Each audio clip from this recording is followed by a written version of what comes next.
മുതലാളി എന്നെ ശപിക്കരുത്. എൻ്റെ അച്ഛൻ മറ്റൊരാളുമായി എൻ്റെ വിവാഹം ഉറപ്പിച്ചിരിക്കുകയാണ്.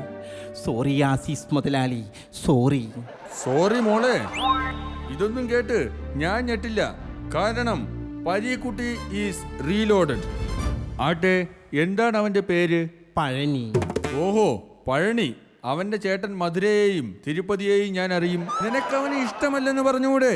പറയണമെന്നുണ്ടായിരുന്നു, പക്ഷേ അദ്ദേഹം എനിക്ക് ഒരുപാട് സ്നേഹവും അതിനേക്കാളേറെ പണവും തന്നു. പണവും സ്നേഹവും ഒക്കെ ഞാനും തന്നില്ലേ? നിങ്ങൾ എനിക്ക് അത് മാത്രമേ തന്നുള്ളൂ. പക്ഷേ പഴനി എനിക്ക് മറ്റു പലതും തന്നു.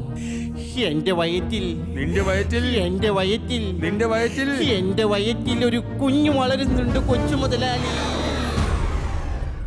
പിഴച്ചമ്മേ, അല്ല കറുത്തമ്മേ, 21 വർഷങ്ങൾക്ക് ശേഷം റീലോഡഡായി തിരിച്ചു വന്നപ്പോൾ രണ്ടാമത് നീ എന്നെ പറ്റിച്ചു. എനിക്കിത് സഹിക്കാവുന്നതിലും അപ്പുറമാണ്.